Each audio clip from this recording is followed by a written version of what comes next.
Welcome to the Bible and the Trinity in Conflict Part 7, where we're reviewing Hebrews chapter 1, verses 10, 11, and 12, as we work our way through the rest of Hebrews chapter 1 and into a part of Hebrews chapter 2, before we then go back and finish Philippians 2, which we did in part already.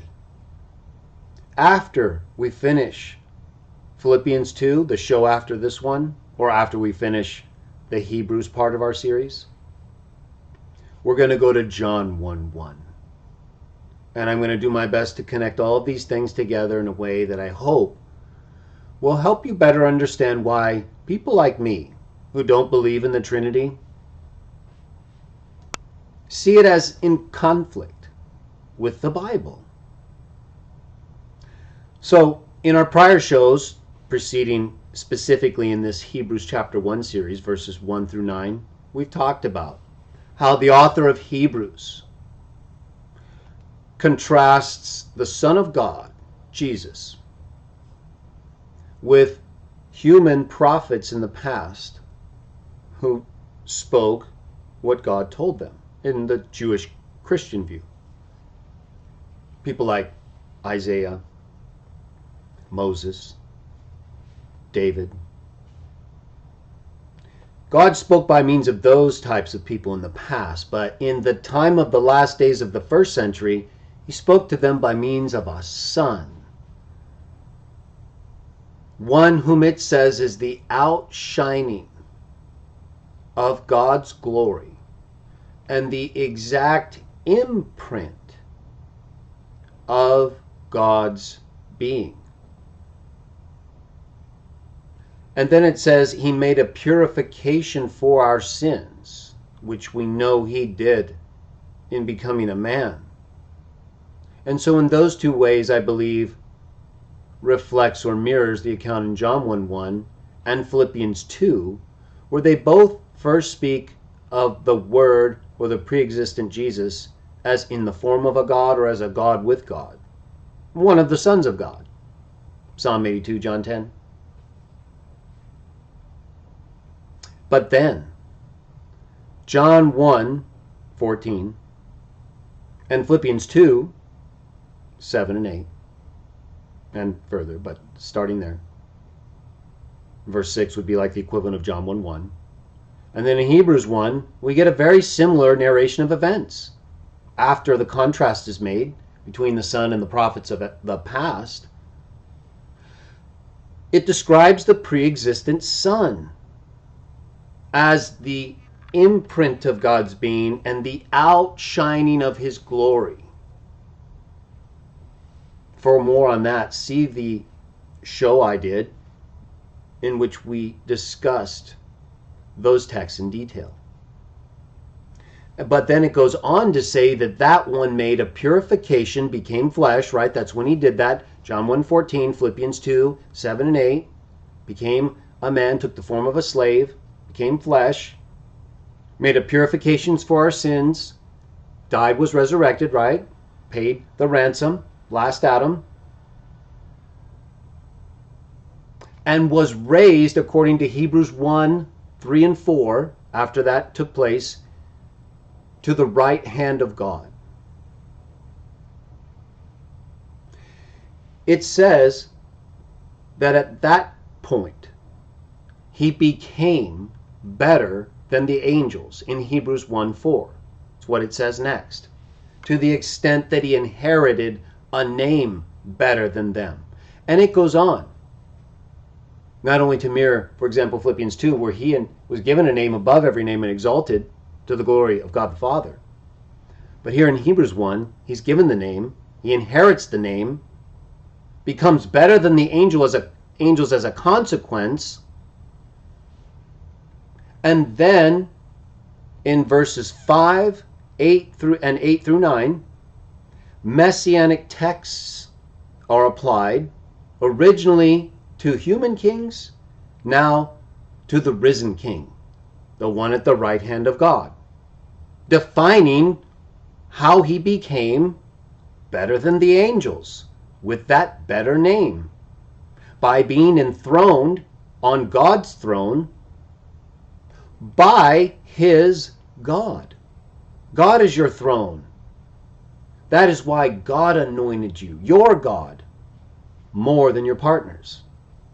In the context, I believe that's the angels, originally, messianic kings or other kings. Either way, the messianic texts are applied from human kings in verses 5 and then 8 through 9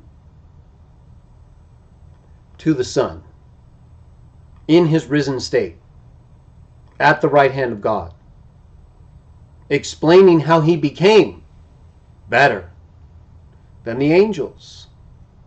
And it says in verse 6, as we discussed in the show we did, including that verse, that just like in Philippians 2, all knees bow before the Son in heaven and on earth and underneath it,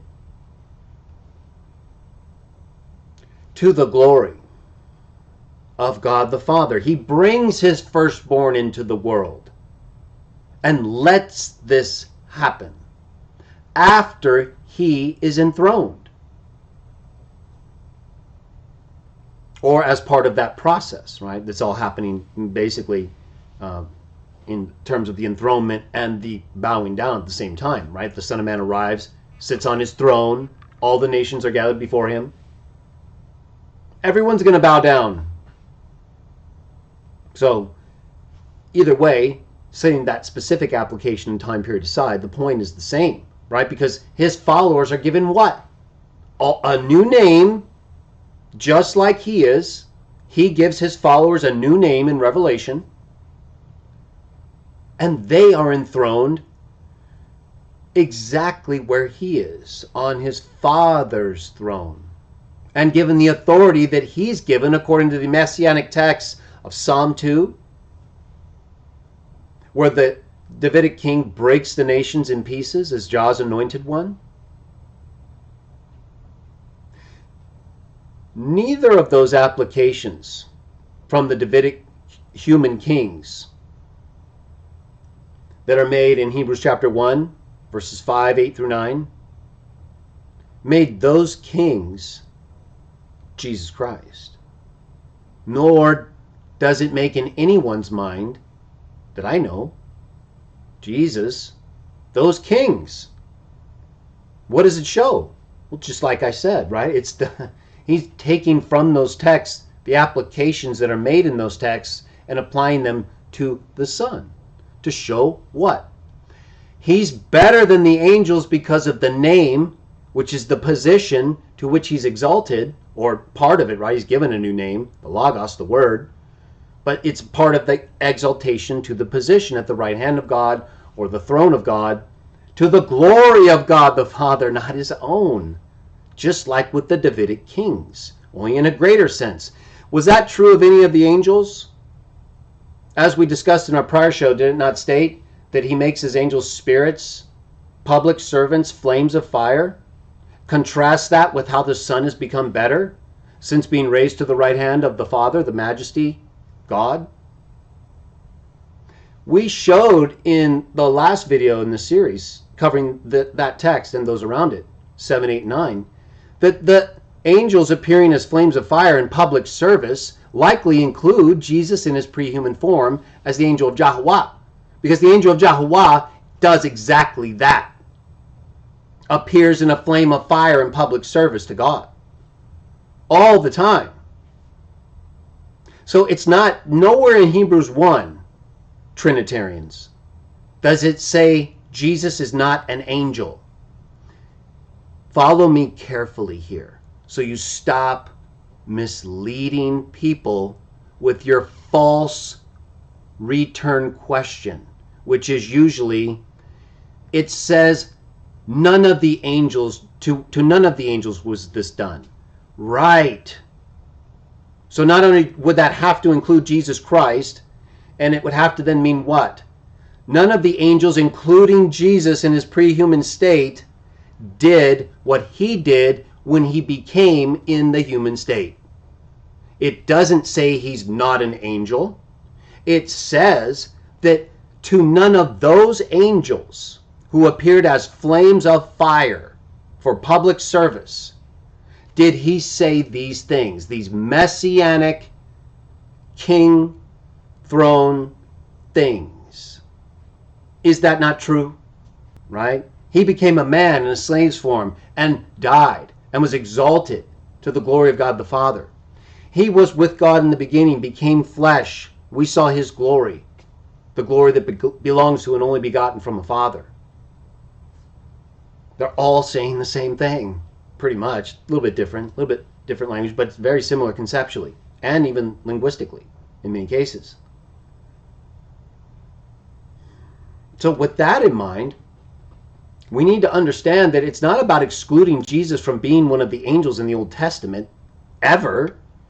It's about excluding all of those angels, including him when he was one, from having ever had said to them these things.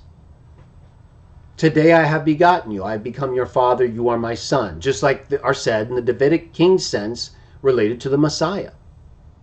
God is your throne forever and ever. Or if you want to try to argue, right, like we showed is not really a good, not really a well-founded view, the vocative, thy throne, O God, it still applies to the original human king. And then immediately says, that is why God, the God of you, anointed you.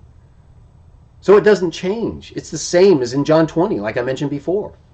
We don't have a problem acknowledging Jesus as God, a God, mighty God, Jehovah. There is no other God but Jah the Father. There are different spirit sons, and they either follow and represent him or they don't. That's not a problem. That's all over the place. So we need to establish, first of all, that Hebrews 1 does not exclude Jesus from being an angel. Messianically, in Isaiah 9:6, he was foretold he would be an angel. Most Trinitarians believe, I find, and many early Trinitarians, that he was the angel of Jehovah. So they're just talking out of both sides of the mouth, right? They say one time he can't be an angel, and yet they say he is an angel. He's just a special angel. Well, that Hebrews 1 doesn't make that qualification. To which of the angels? Right? I could argue, well, it doesn't say which of the archangels. Right? So what? It says angels. He's the archangel. Right? I'd be more correct than you, because mine is clearly a more descriptive prefix added to angel than angel of something. It's still angel. So it doesn't work for them to try to exclude Jesus from being an angel based on Hebrews 1, because it's not what it says, and it's not what it means. It means to none of those angels was what was said of the Son when he fulfilled the messianic text ever said. It was said of him because he actually did what had to be done to have what is said of him. So he's better than them, even if he's one of them in those activities of acting like a public servant when he had not yet been risen to the right hand of the Father. He hadn't done what makes him better. According to all these texts, right? Philippians 2, same thing. Was in the form of a God, became in the form of a man. Gave his life and was resurrected by God. To the glory of God. Given the name above every name. Just like Hebrews. Inherited a name, made it him better than them. Because he fulfilled those texts. Right? So he's better than all of those angels, unless you want to make a special category, in which case I will too. Right? You want the angel of Jehovah, I want the mark of the archangel then. Right? Because that's more easy for me to attach to Jesus. Although I can do probably the same with angel of Jehovah, descriptively. But he's given the voice of the archangel. And I can show by association very similar to Michael, as I have done in my 7-part series on him, or those two as the biblical archangel. So I'm not going to get off on it. There's plenty of material already there. But I do not believe Hebrews 1 at all, the way it is written, or what it is even pointing out in comparison to the angels, excludes him from being one of the angels that provided public service as a flame of fire. Either as Michael, or as the angel of Jehovah, or just as an angel if that's how he was functioning at whatever time before he became a man. But I believe he was the angel of Jehovah in the more special sense, prince of the army of Jehovah, obviously. So in any case, angel means messenger, and there's no one collectively described more as a messenger in the functional sense of a messenger than Jesus. right? And so the exclusion is for the role that that those angels had before he became a man and was given a better role. That's how he became better. Doesn't say his nature was better. And before we get into our text for this video, to see if those show his nature is better, let's pick up where I left off with some of the early Trinitarians and what they had to say and have to say about some of these texts. All right, so I'm going to go back. I was last referencing in my last video when I was quoting from these texts of early Trinitarians, Gregory of Nyssa, Against Eunomius, Book 11, around page 234. I'm in Nicene and Post-Nicene Fathers, second series, Hendrickson Publishers. And I pointed out that Gregory is arguing. I noted that I don't agree with both Gregory and Athanasius in terms of how they use Hebrews 1:7. He makes his angels spirits, flames of fire, because they ultimately try to attach a nature, or at least Gregory explicitly makes an argument based on Hebrews 1:7 that the Son has a better nature than the angels. Let me read it to you. I left off right at kind of like the halfway point part. So I'll pick it up there. It says, this is page 234, left column. But this man, Eunomius, degrades the Lord of angels to the rank of an angel,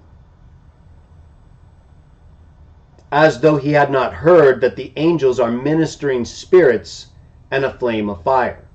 And then I stopped right there because I didn't need to go further in what I was talking about. But I mentioned what he goes on to talk about, which is this. For by the use of these distinctive terms, that is, ministering spirits and a flame of fire, spirits and fire, spirits qualified by ministering, but nonetheless, right? Ministering is more of a functional term. Spirit is like nature. Flame of fire is representative of nature, spirit. They're ministering spirits, but he says, by the use of these distinctive terms does the apostle make the difference between the several subjects clear and unmistakable, defining, notice this, the subordinate nature to be spirits and fire, and distinguishing the supreme power by the name of Godhead. Of course, it doesn't use Godhead in that verse or in Hebrews 1, but maybe he's just using it to refer to another term like God. But either way, that's what he says, or how it's translated. But according to this, it says he believes that spirits and fire are subordinate nature, clear and unmistakable. Terms defining the subordinate nature and distinguishing them from the supreme power, the Godhead. Spirits and fire in the Bible do not distinguish them from God. God is a spirit, John 4:24.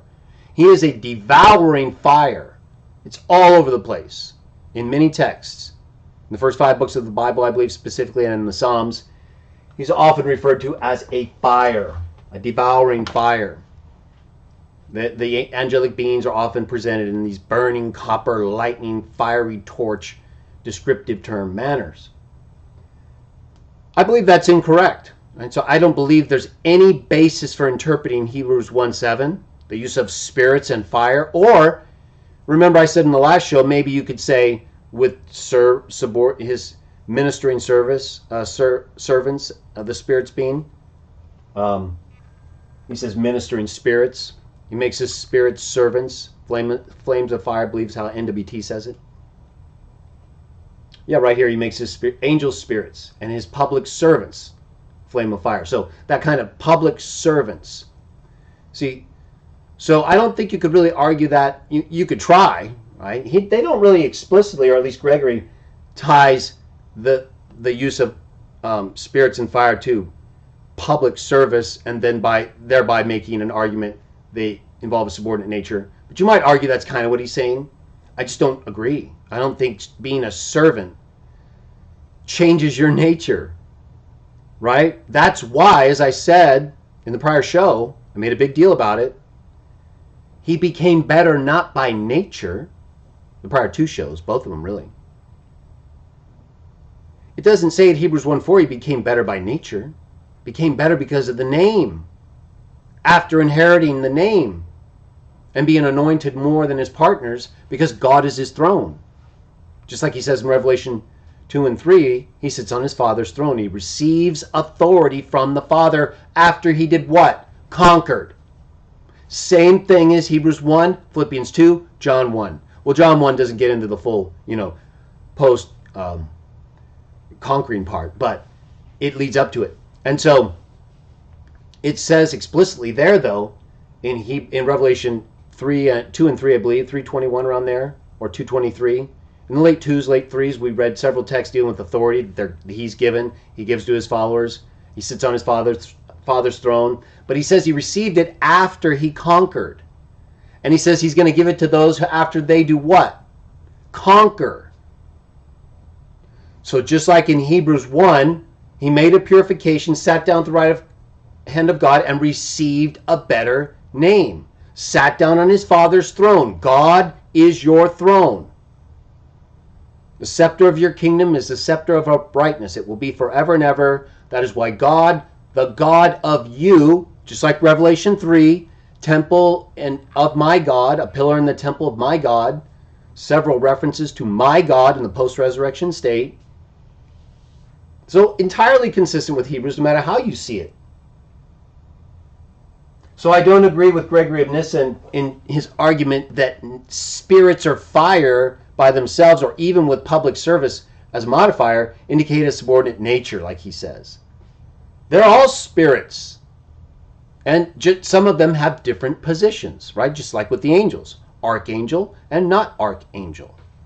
Doesn't mean one has a better nature than the other. There's nothing that shows that. Not explicitly. It has to do with authority.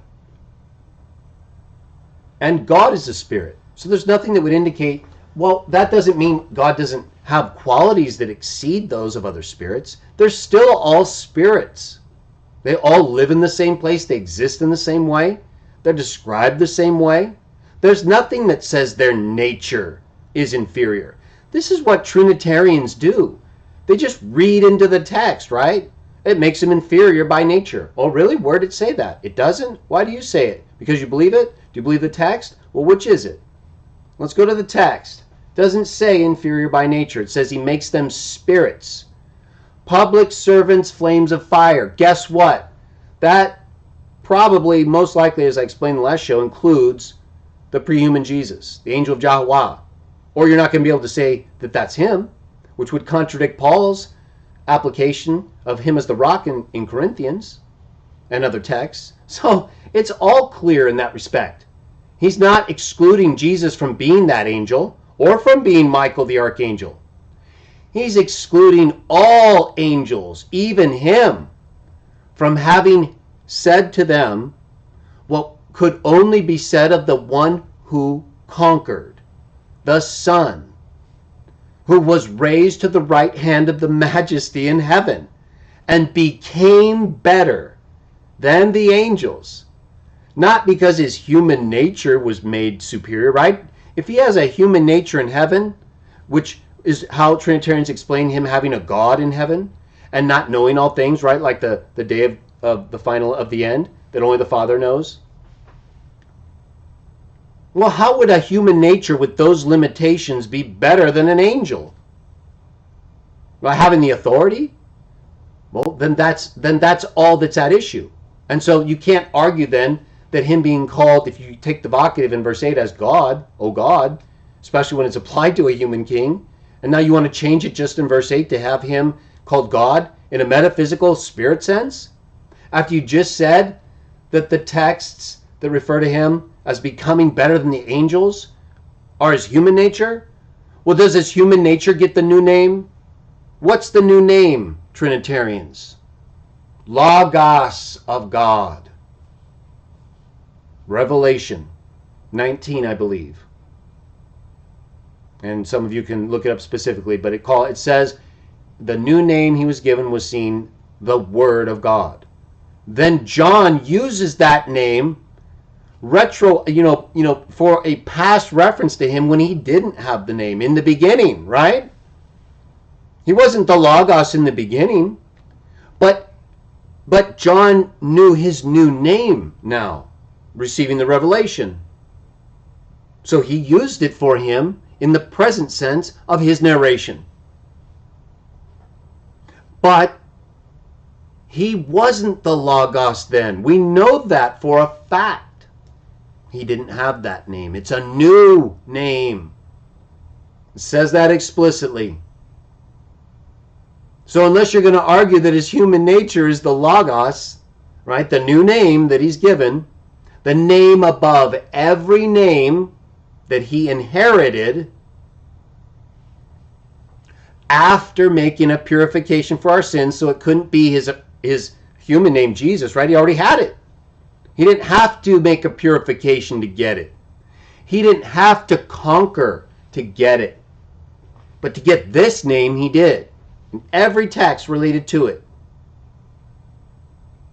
So, what was he known as before John just chose to use it back at the beginning?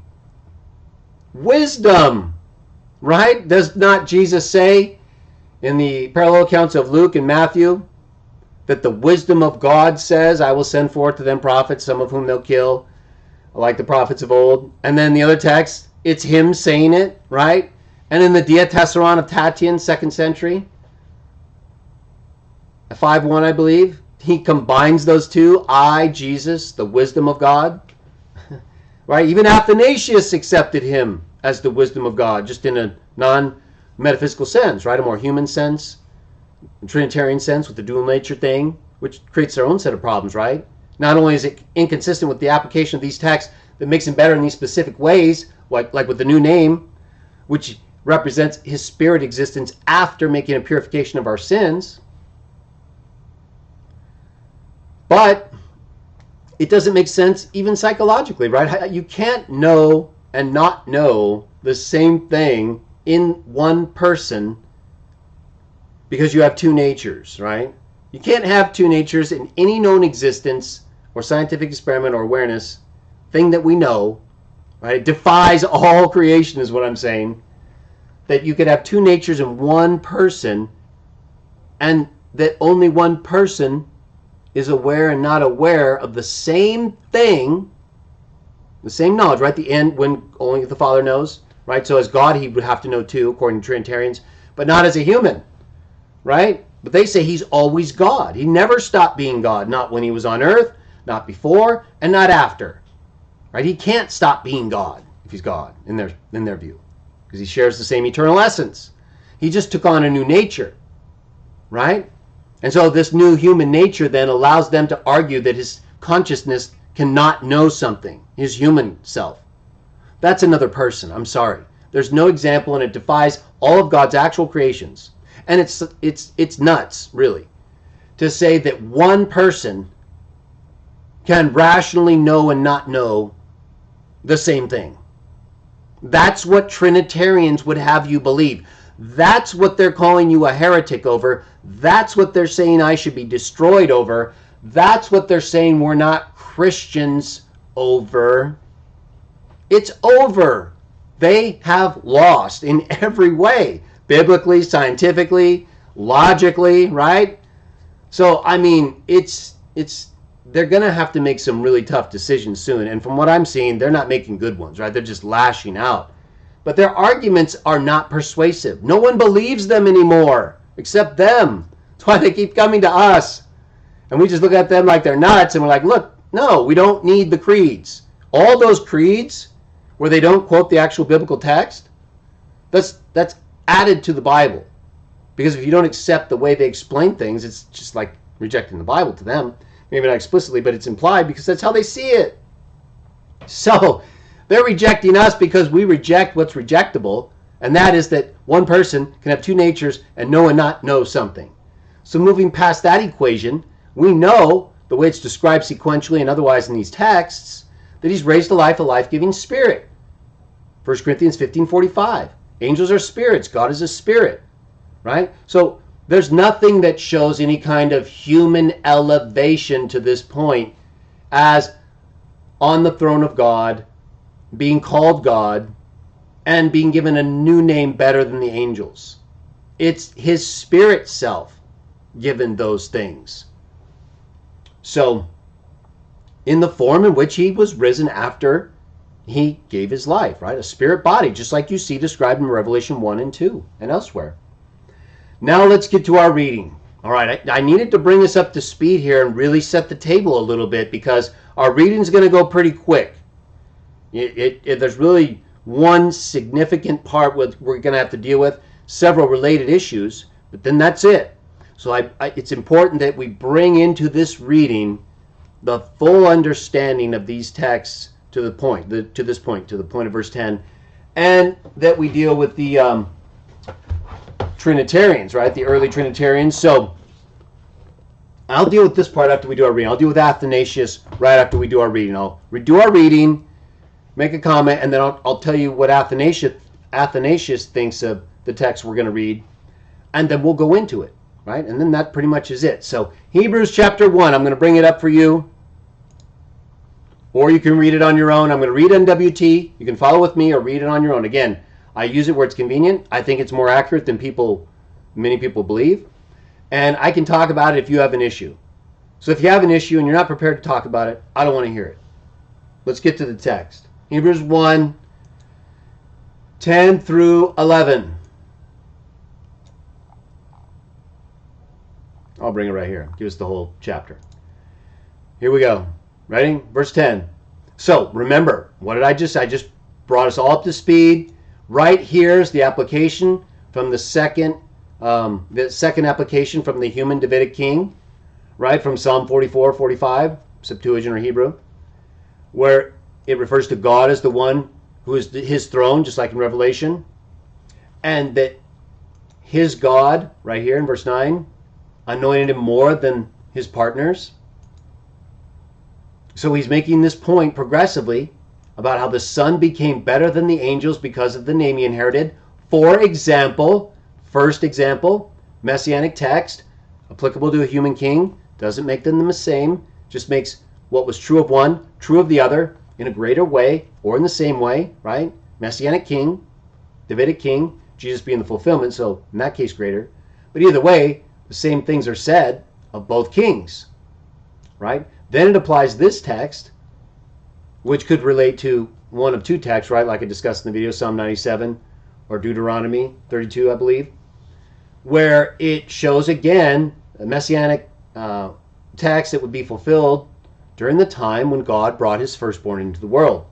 And he's given proskuneo, worship relative to his exalted given position, to the glory of God the Father, just like he does with his followers in Revelation 3:9 when he says he's going to make those from the synagogue of Satan bow down before them and proskuneo. So if it's allowed by those with authority, it's allowed. That does not promote the Trinity. That's what the Bible teaches. It teaches the same thing as I discussed in the video covering verse 6 and in other videos about many other subjects, primarily kings, but also many others. All right, so that's what's happening, right? The series of applications of messianic texts or messianic texts from either human kings or just with reference to and by those in the line of David in the Psalms, speaking of the time when these things would occur relative to the Messiah. Then we get to verse 10, which continues this, right? Right after verse 9, quoted from Psalm 44, 45, it says, "And you, at the beginning, O Lord, laid the foundations of the earth itself, and the heavens are the works of your hands." Verse 11, "They themselves will perish, but you yourself are to remain continually. And just like an outer garment, they will all grow old. And you will wrap them up just as a cloak, as an outer garment, and they will be changed. But you are the same, and your years will never run out." All right. We'll get into verses 13 and 14. as getting into the second chapter, but as you can see, it's a continuation, again, going into messianic applications. But let's just focus on where we are right now, okay? But this is the context. So how does this apply messianically, you might ask? Well, first, let's look at the way it's applied. It's in the context of him doing what? Right, he's presenting a series of quotations from the Hebrew Scriptures to show what? Verse 4. Right? First he talks about him versus the prophets. Then he talks about verse 2. He spoke by the Son. He pointed out of all things through whom he made the system. Reflection of his glory, right?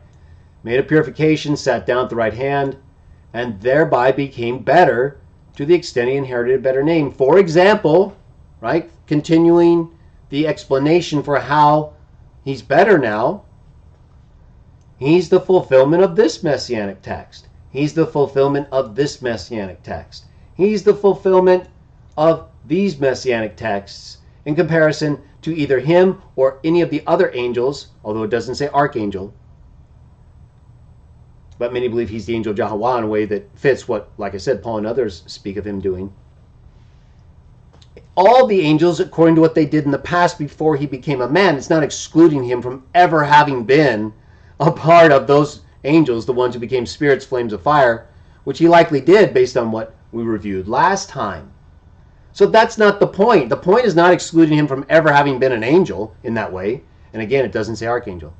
But the point is to contrast either them or him, including those angels, when they didn't do what he did as a man and die faithful, giving his life in a purification for our sins. And then just like in Philippians, right, he was faithful all the way to death, therefore God exalted him to a superior position, gave him the name. It's the same thing. So he goes through all this and he's making these applications, right? And then he gets here, our subject texts. This is from Psalm 101 in the Greek, 102 in the Hebrew text. And there's a very significant difference that we need to discuss. And this is probably the deepest part of this video.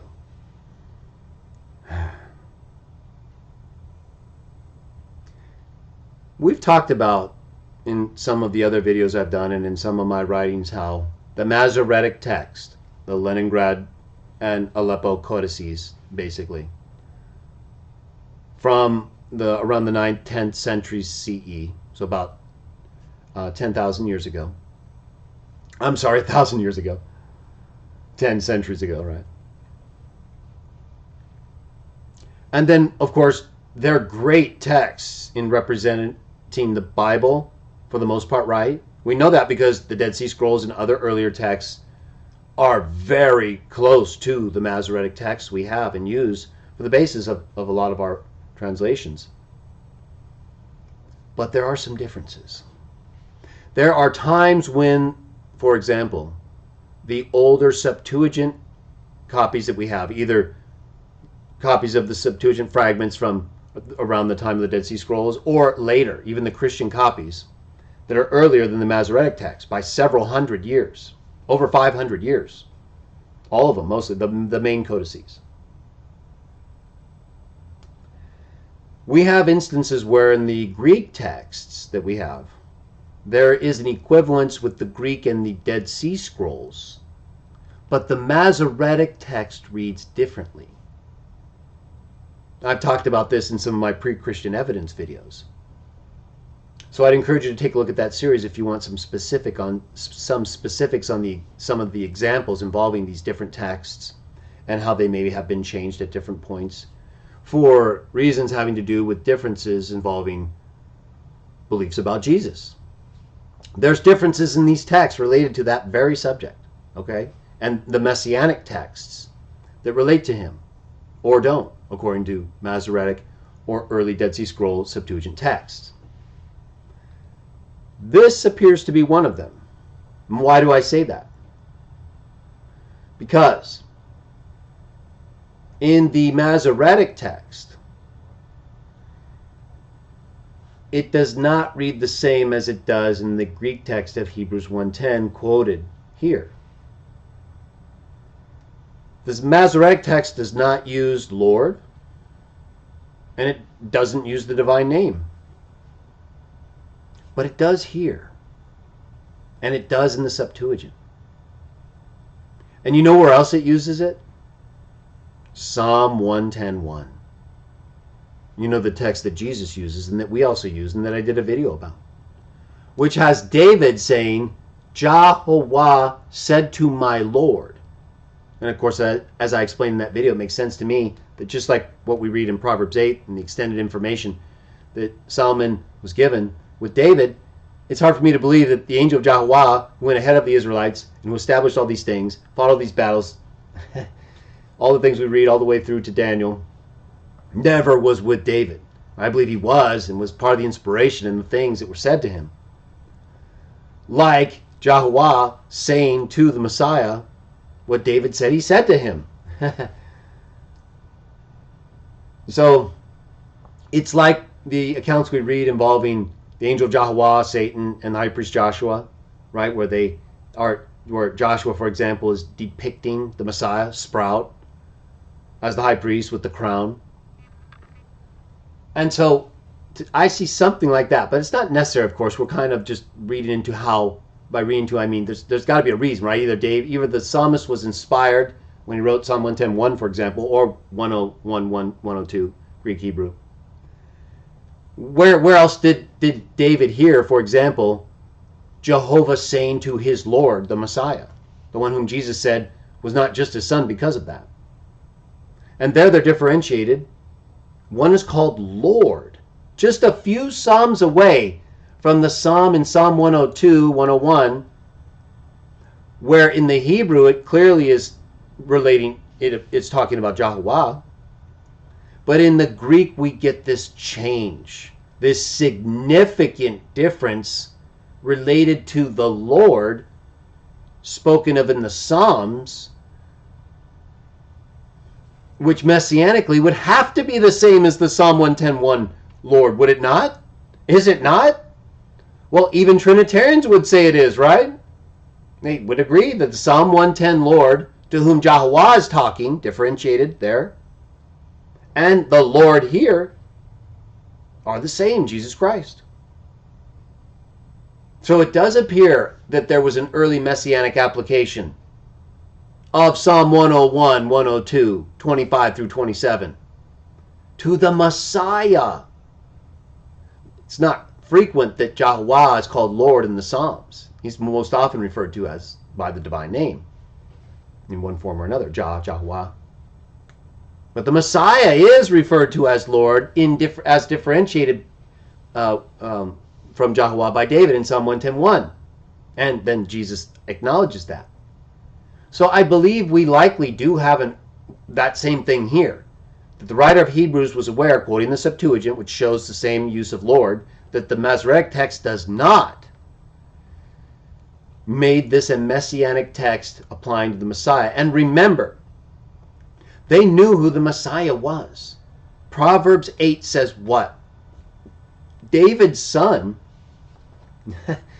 describes wisdom telling him as the righteous woman in comparison to the one you got to watch out about. These things that happened early on, right? What were some of those things? Let me bring them up. Let's take a look at them real quickly. What are some of the things it says in Proverbs 8, the Messiah, the one that they write about, the one whom Jesus says he is, right? The wisdom of God said, Luke 11 and Matthew 23, I believe it's in my chart, on Jah loves her, Jesus, his son, the wisdom. Jah loves her, wisdom, his son, the word. I think that's what it's called, 2010 article. Got a chart there where it shows that Jesus refers to himself as the wisdom of God. And, of course, things that are said of him that are only true of the wisdom of God. Like right here. Let me just share a brief part with you, because it's going to apply directly to what we just read about either the Messiah and even Jehovah in the Hebrew text. See, you know how we've talked about how Jesus was made the carpenter's son, right? And I believe that was not an accident. that Yahweh knew. He already knew the role as being the one, according to Colossians 1, through whom God created, right? Setting aside the whole all things and firstborn, which I believe are clear, I've talked about a lot. It's the passive verb form. God created through and in him. Ektiste. It does not show the Son creating at all. Ketizo is not used ever in the New Testament or Old for the activity of the Son. Neither is bara, verb for create. They're used of Yahweh, and even in Proverbs 8. And only the Father is said to be the one out of whom all things came. Right? 1 Corinthians 8:6, out of whom. He's also said to be the one through whom dia, like the Son. Romans 11:36, Romans 2:10, Hebrews 11:36, I believe. But not in the agency sense in which the Son is in comparison to the one out of whom all things are. Right? There's more uses of dia, as I was telling someone recently, that are applicable to both the Father and the Son in those roles. But the Son does not have ek used of him in the way that it is of the Father, and so it shows a difference in those roles, does it not? I mean, it's about as clear as you can make it. Well, what does it say here in these texts in Proverbs 8? Let me show you my translation of the Greek. The part I highlighted right there. I'll read it. Let me try to make it a little more reviewable. I'll just bold it. There we go. And follow along your right. So Proverbs 8, 27 through 30. This is wisdom. I've shown very clearly using at least 18 separate categories of parallel description between Jesus and wisdom. One of which is Jesus referring to himself as the wisdom of God. We'll look at what it says of wisdom. The Greek text that the author of Hebrews and many other Christians were using at that time. This is wisdom talking. When he, that is Yahweh, made the heavens ready, I was there with him.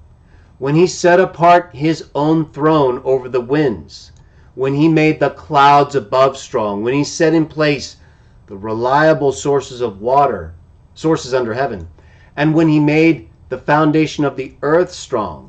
Right? So we have the earth, foundation of the earth. It says God made it, right? Oh, well, hang on. And it refers to the heavens, right? When he made the heavens and when he made the foundation of the earth, the wisdom was there. Right? So my point here is that we have both the making of the heavens and the making of the earth in a foundational sense. Right? So far that's looking pretty good for Trinitarians, right?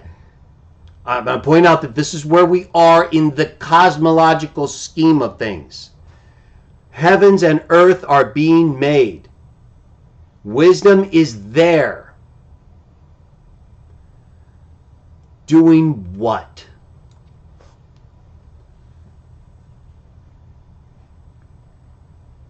I was with him putting things together.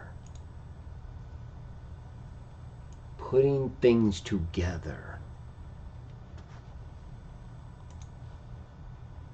You at the beginning, O Lord, laid the foundations of the earth itself. Laid the foundations is the Greek verb themeliao. It is not katizo. Lay down. To lay something down, right? If you're laying down carpet, for example, you didn't make the carpet. You get it in rolls, right? You bring it in, you lay it down. So you do finish it. You're working it. You're part of the creative process of making the room done, wherever the carpet's going, right? It doesn't say you're creating the foundation or the carpet in that analogy. And so going back to Proverbs 8, we're in the time where, like in Hebrews 1, Psalm 101, 102, the heavens and the earth are being made. And during this time when that's happening, wisdom is there, not just watching, putting things together, building things, right? Laying things down. Just like Psalm 101, 102 especially when the use of Lord, right? The earlier text, which used Lord, versus the Masoretic, 1,000 years later. Say, it is messianically written in a way that is consistent with Proverbs 8 and the role of wisdom described in other literature, like Wisdom 7, I believe, as the worker of all things. Right? Does it not say that not one single thing was made through the Son that has not been made that wasn't made through the Word in John 1:1? It's talking contextually about what? In the beginning.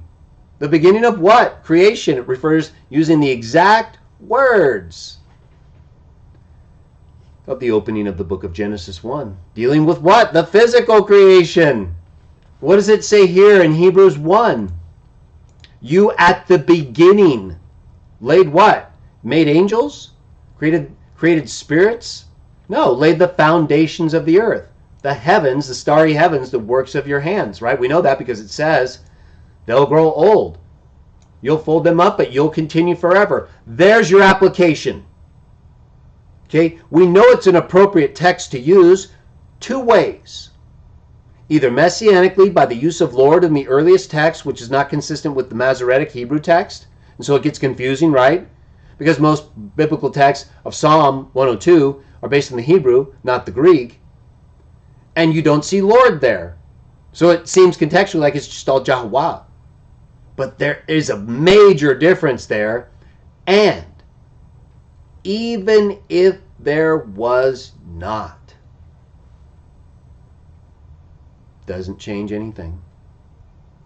Did we not already review and agree that the writer of Hebrews to this point has at least twice taken texts that applied to human kings messianically and applied them to the Son post-resurrection to show how he became better as the enthroned one? He did. Did that make the Son the same as those Davidic kings? Only in the sense in which the application was made that shows he became better than the angels, right? That's it. That's the same thing here. It's just that the first part of verse 10 is consistent, especially messianically, according to the Greek text. But even if we just say that what was said of Yahuwah in Psalm 102, if we just take the whole thing and let go of this messianic thing from the earlier texts, but I think that's a big deal. There's nothing inconsistent with what is said of Yahuwah in Psalm 102:25, Hebrews 1:10. Nothing inconsistent with that and what is said to be true of wisdom in Proverbs 8. Putting things together, laying the foundation of the earth, works of your hands. Well, what is putting things together? Isn't that the works of your hands? If I'm putting something together, it's my hands. That's not creation, though. It doesn't use the verbs for create in any of these texts applying to the Son. So why does everyone keep saying it's talking about creation? Let me share with you something from Athanasius, one of the greatest nuts in Trinitarian history. And I told you that I would come back to this. First, let me read one other part of his comment on this text. It's from Athanasius, Nicene and Post-Nicene Fathers, 2nd Series, Volume 4. Hendrickson, I'm going to start on page 327, Discourse 1. That's the other part I left off in the earlier series I said I'd get back to. I'm a man of my word. Try to be. Page 327, chapter 10, last part, chapter 10, a part of it. Listen to this. For Scripture, as in the above cited passage of the Psalter, signifying under the name of heaven and earth that the nature of all things, originate and created, is alterable and changeable, yet excepting the Son from these. Remember, we're asking the question, why does everyone keep saying Hebrews 1:10 through 12 proves the Son is the creator, not a creation? When it's talking in the context and sequence of the applications made about him since his resurrection. It's not talking about him in the past, how he was better than the angels. It's talking about how he became better than the angels by inheriting a new name and position at the right hand of God or on the throne of God. And so he makes this application because it's both consistent with what is said in verse 2, right? God made the system of things through the Son. It doesn't say the Son made anything there. It has God once again, like in Colossians 1, as the active agent, and the Son as the passive agent, the one through whom, like in Proverbs 8, still being active, but the Son isn't the one bringing things out of his being.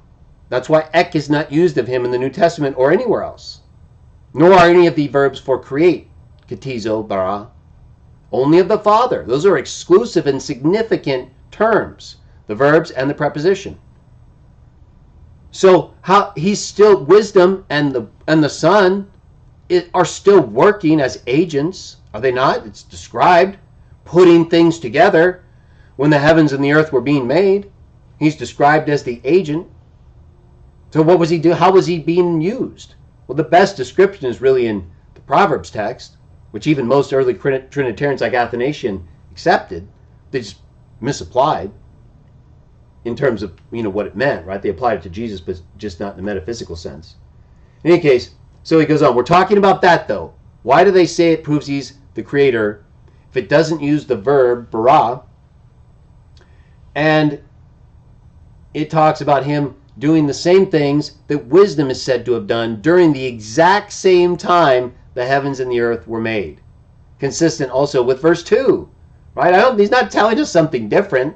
He's showing how he's become better than the angels, and I believe that's because of what's said in verses 11 and 12, right? The reason he's quoting verse 10, not only because it was potentially messianic with the use of Lord, but because it talks about the things he's comparing to the Son and how he's become better than the angels, because he's never going to die. He's not subject to not have life in himself, like John 5:26 says. The Father gave life to the Son himself. He's immortal, now having conquered. And he knew he had received that and would after he was resurrected. That's how he saw it. And so that's how also, as we're going to see in a moment, those who conquer with him are raised as better than the angels because they're immortal. 1 Corinthians 15:54. They put on immortality.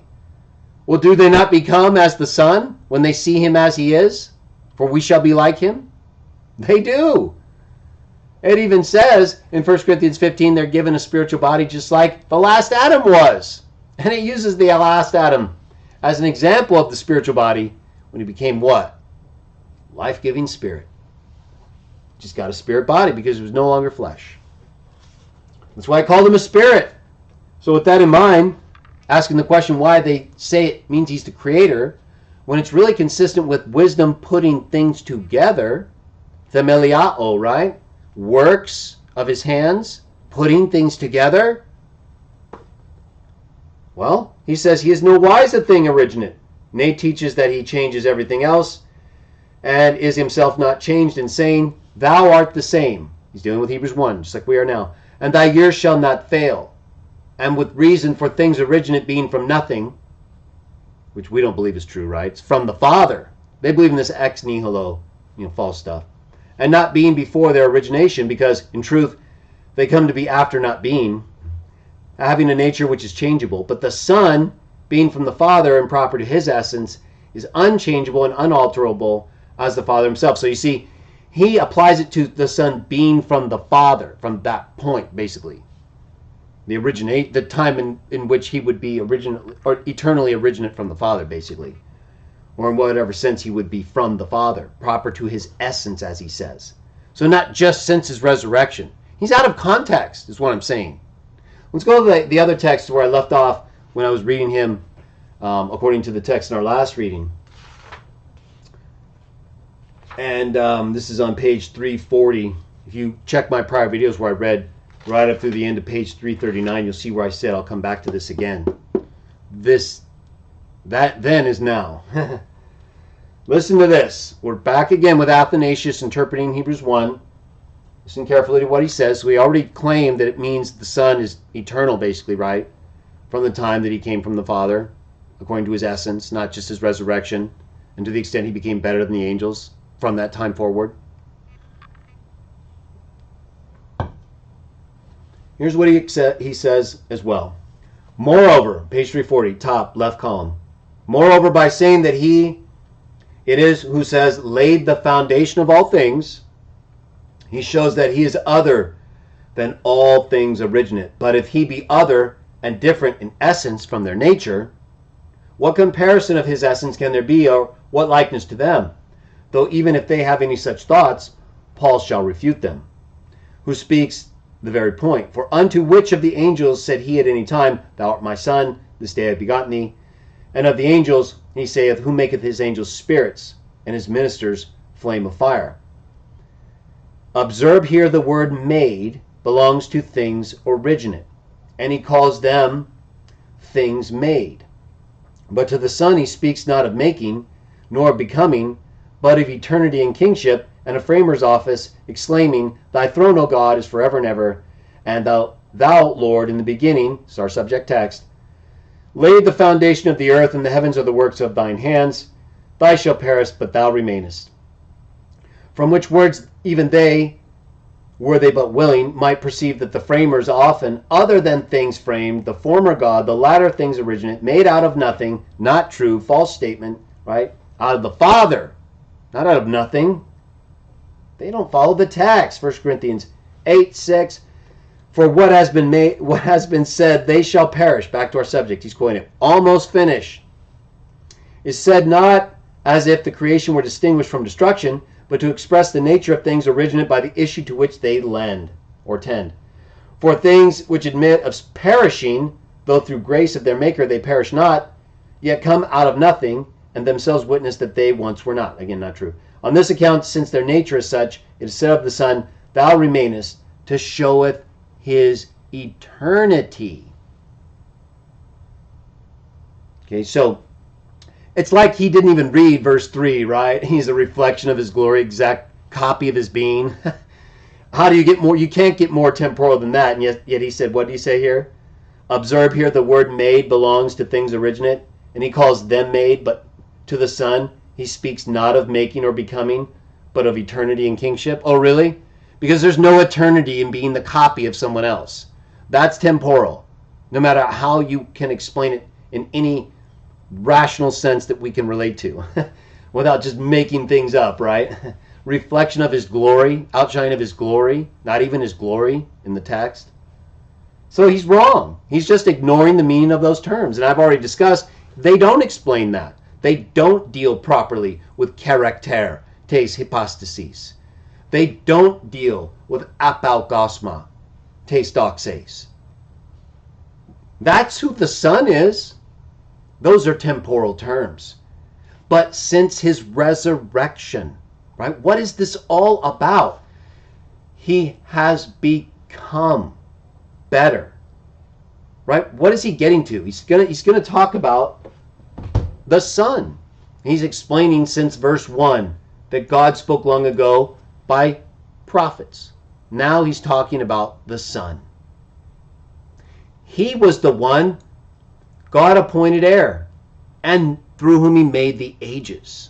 God made the ages through the Son.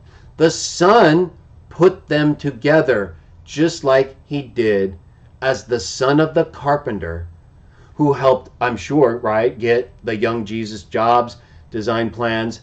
I'm sure Jesus was involved. He was the carpenter's son, putting things together. But is he the main one? Is he the one getting the tools, the things needed? Or is he the one saying, here, son, I need you to help me with this. Help me with this. Can you do this? Great job. You're getting better. You're doing great. I got more for you to do. That's the way that he's presented. The worker. So how is attributing the heavens to him as being the works of his hands? Or laying the foundation of the earth, themeliao? How is that contradicting God as the creator? It doesn't. Does it contradict wisdom as one who put things together? No. That's exactly what it's consistent with, both because of the verbs used and the things that wisdom is said to have done during the exact same time that we're discussing when the heavens and the earth were made. They're exactly consistent with each other. What wisdom says and what was believed by David's son, of course, because they're all with Yahuwah, the angel that is protecting them. He's teaching them all these things. They're singing these psalms. They're writing these proverbs, right? Is that not what we believe? Is that not what's right? Well, look at what it says. When he made the heavens, I was there. When he made the foundation of the earth strong, I was with him, not just watching while he's doing it all. I was putting things together. He was constantly rejoicing at my presence. Well, what was he doing in his presence? Putting things together. It's not a hidden message. This is a well-known belief that they've had for a long time, until Jesus came, of course, in which case we did have differences with the Jews. And that's why we have some of these changes, like with Psalm 101, 102, 25 through 27, and the use of Lord, like in Hebrews 1:10. That's a big difference. But even without that, it doesn't make a difference as far as I see it, because what we're dealing with are a series of applications from others that does not create an equivalence, but is used and done to make a point about what is true of this one and none of the others that he's talking about, the angels. Right? It's true of the other kings, is it not? At least in terms of the messianic sense, right, of what they were. But not in the ultimate fulfillment of having died as the last Adam. And neither is it true of the angels. He's become better than them since all that. And where he's been raised, the new name he's been given. And these texts show that whether that is also true, because Psalm 101, 102 was originally, like Psalm 110:1, a messianic text involving Jah and Lord of David, the Messiah according to the Son. Unless it's something exactly like that here, which is perfectly consistent also with that Lord, since it's the same, is it not? Is the Lord of Psalm 110:1 not the same Lord as Hebrews 1, Psalm 101, 102, 25? We already talked about it, yes. So that's not a problem. Is the work attributed to that messianic person a problem in terms of the associations also made with the same person the Son says he is, the wisdom of God? No, they're basically the same is what I'm saying, right? During the time the earth and the heavens were made, the Son, wisdom, was there with him putting these things together. So maybe some people who may have been confused by certain Trinitarians just didn't believe these things or see them in that way in the sense of the creation and what took place. Because it often just refers in the agency sense of the New Testament as the Son being the one through whom or by whom or in whom. Right? There's not a whole lot of description of the work that takes place. We're just given those separations and prepositions like with ek. But in Proverbs and in Psalm 101, 102 and in Hebrews 1, we get more description. And they're consistent. They're not in contradiction. You don't have in verses 10 through 12 the author of Hebrews or in the psalm that's being quoted saying the Son is the creator, using katiso or bara, in applying it to the Son. So that is consistent with the Father as the creator in verse 2 and in Colossians 1, right? The passive verb, ektiste. And the Son as wisdom, putting things together in that active sense like the carpenter's son did, just not being the carpenter, right? Not being the one who actually is the source of all things, out of whom are all things. That's the Father. This text in Hebrews 1, 10 through 12, and even Psalm 101, 102, Hebrew or Greek, does not, in these specific texts here that are being quoted, speak of either subject as the source. You can infer that in applying Psalm 102 to Yahuwah because that's what he is elsewhere. But that specific section of text does not. It does the same thing. And if it's a messianic text originally, like in the Greek, right, Lord, like Psalm 110:1, not the divine name. The divine name is not used there. And it's not a part or used in the quotation. in the Hebrew text or the Greek text explicitly of Yahuwah. So that's important to remember, because if a Trinitarian tells you see Lord there is Yahuwah. No, it's not. In fact, it's different in an exceptional way from the Masoretic text that talks about Yahuwah, which would be true also of the Son in the same way that he now lives forever, right? Not eternally like we just read in Athanasius, but since when? Since he became better than the angels. He wasn't better than them before. He became better after making a purification. And so he is therefore also what? In this same context, better than them, because he's not going to fade away like the creation, like the angels who weren't resurrected immortal. Jesus was raised as a life-giving spirit in 1 Corinthians 15. Let's take a look at it and we'll wrap things up. It's our last text. I hope you guys have enjoyed it. I think I've said enough, but it's a lot of stuff, right? This is important material. I know it helps many of you. I hope it does. And I hope it helps you Trinitarians understand it more too, but it may be hard for you. It may be difficult for you to see this differently than what you've been told, like we've read in some of your works of old. All right, so how is the Son in this immortal sense better since his resurrection, that would then make plain the application of those texts, in addition to being proper and fitting, whether applied to Yahuwah, because it doesn't make an equivalence like with the Davidic kings and those texts, and also it uses terms that are perfectly consistent with how the work done by wisdom, the pre-existent Son, how it was involved. So there's no contradiction in any sense, and there may be even a more exclusive messianic sense than most Bibles based on the Hebrew text show. So, last text. And here we go. Not all flesh is the same flesh. I've done a whole series, of course, on the resurrection body, so I'm not going to get off on a lot of stuff like that, but let's just watch this flow.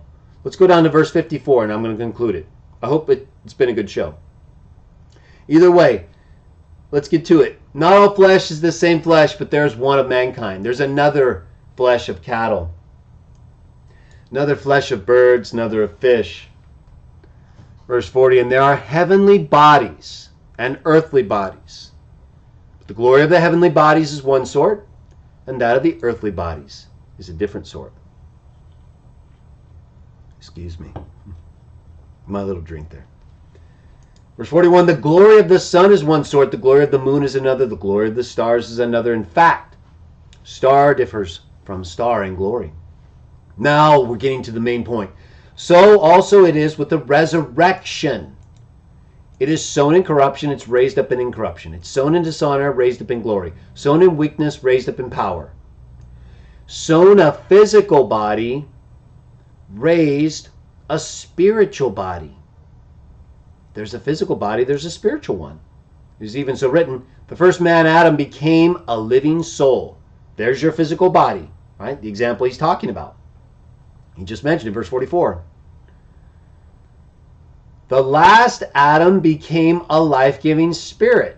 Right? What's he talking about? He's talking about the difference between the body that's sown when it's born and the difference between it and the body that's raised up in the resurrection. So Adam's obviously not an example of the body that's raised up in the resurrection, is he? No. He's an example of the body that's born. Well, it was born in one sense. It's the physical body that's sown. Ours is more in dishonor and weakness than his was originally, but that's how his became. So he's the physical body, first man. And the last Adam is the spiritual body. Last Adam, Jesus Christ, became a life-giving spirit. Nevertheless, the first is not that which is spiritual, but that which is physical. Afterward, that which is spiritual. Right? And so he goes on to talk more about the man, the heavenly man, the earthly man, dust versus made of heaven. Just as we have borne the image of the one made of dust. What's that? What's the image of the one made of dust? It's Adam, right? We shall bear the image of the heavenly one. What's the image of the heavenly one? Hebrews 1:3. The exact imprint of God's being. Anyone want to dispute that? Anyone want to dispute that the Son as the image is the exact imprint? Okay, good. I'm glad no one. That's the same image they're going to have. However, I say, brothers, that flesh and blood cannot inherit God's kingdom. It's nothing physical. It's not even possible to be there, right? Look, I shall tell you a secret. We shall not fall asleep. Okay, this is more the resurrection, right? The time of the resurrection, last trumpet.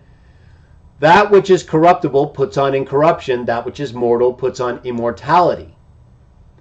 And what's it talking about there? It's talking about being replaced, right? There's no indication that Jesus has a physical body in heaven in his glorified body.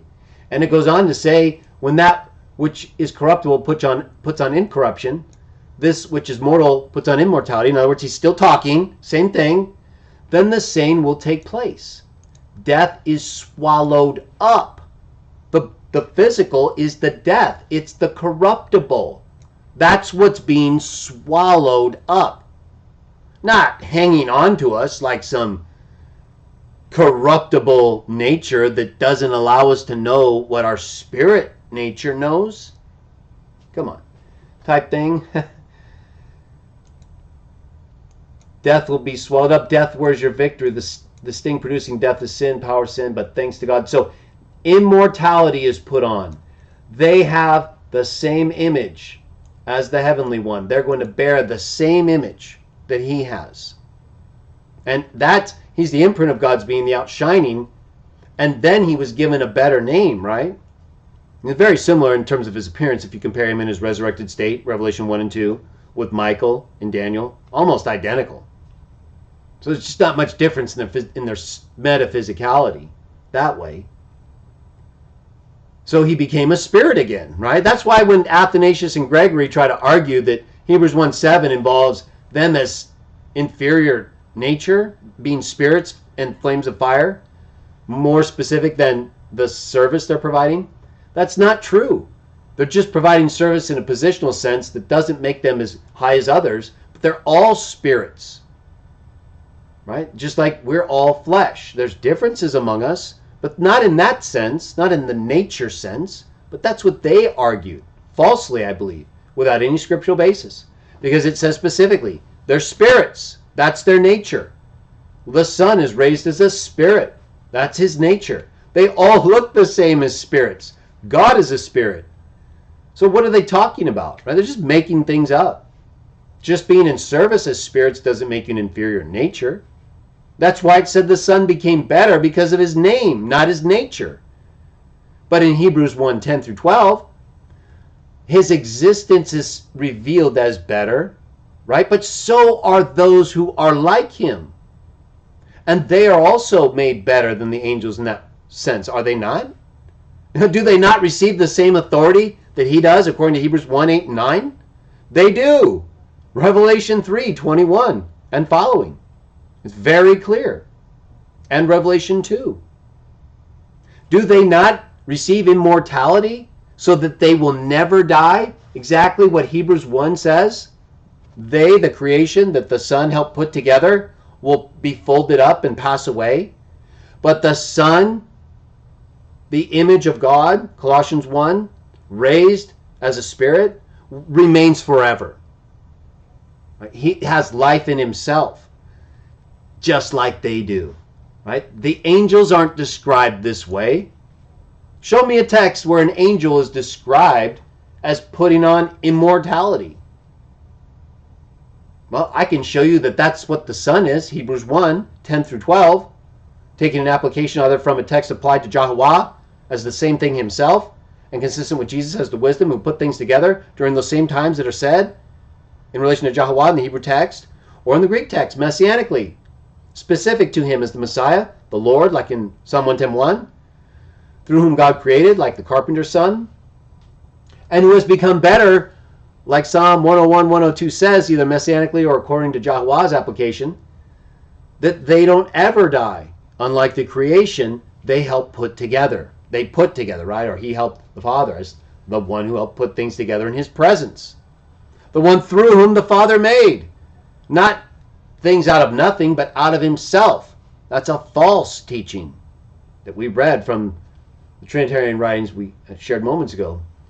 So they have a lot of issues going on with their doctrinal views of things, one of which is the false interpretation of Hebrews 1, 10 through 12, which they claim presents the Son as the Creator, which it does not, either in application from Psalm 102 as originally being to Yahuwah as the Creator, because it would then be just like the applications from the Davidic kings that doesn't make them the Son either, but does allow for the use of things said of those subjects, like with Psalm 101, 102, and Yahuwah, being immortal and like the creation, showing how the Son has become better than the angels since the resurrection, not because he's a different nature, but because the Father allows him as a spirit, same nature as him and the other angels, to live forever, just like he allows the other spirits, all of whom sit with his Son on the throne. They've all been given to rule as kings forever and ever.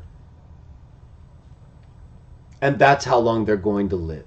They're all better than the angels since Jesus has been resurrected, and when after they receive the same thing, does it not say they will bear the image of the heavenly one? Well, if he's better than them because he lives forever, and they also live forever because they're just like him, and they have the same authority just like him, and all of that makes him better, how could they not be better as well?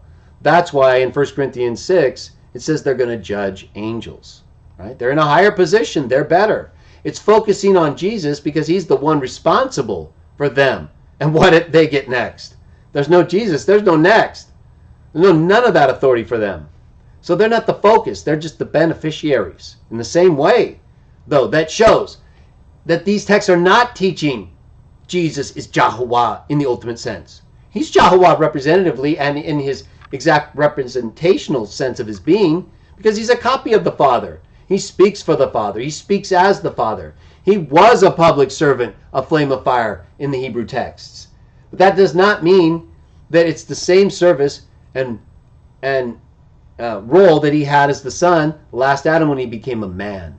And after that, he became better. Something none of those angels did, including him at that time, if you're going to see him as the angel of Yahuwah. But we talked about that.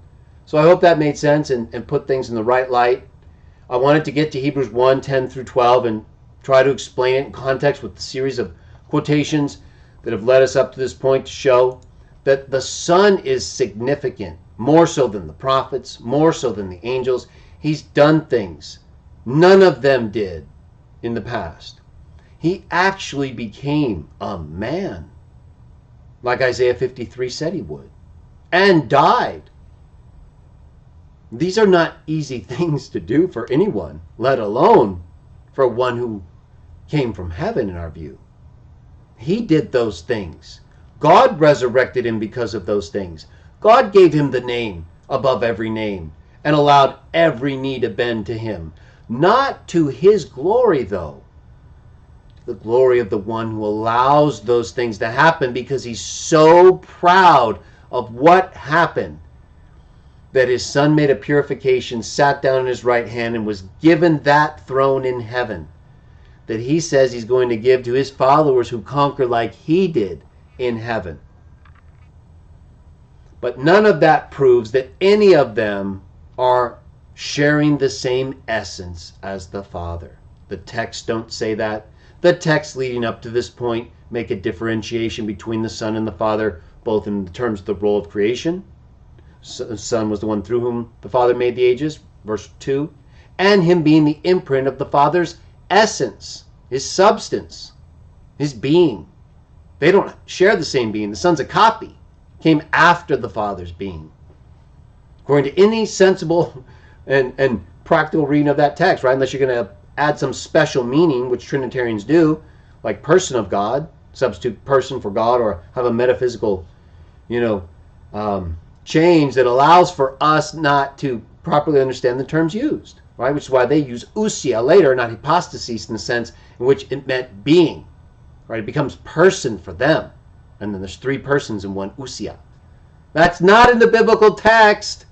It's not in Hebrews 1 through 12, or any other text.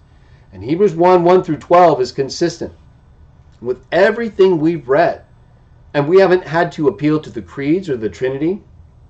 The only things we did read from Athanasius and Gregory showed they don't understand things properly. Whether it has to do with the creation of all things originate, as they wrote, being out of nothing, when it very clearly says they're out of the Father, right? It's like they don't want to give him that description in comparison to the Son, because it would show an obvious difference that wouldn't be easy to deal with in the context in which they're trying to show, using Hebrews 1, that he's eternal. Not just in a post-resurrection sense, but as the Creator. So I hope that this discussion has made plain the fact that none of those are true.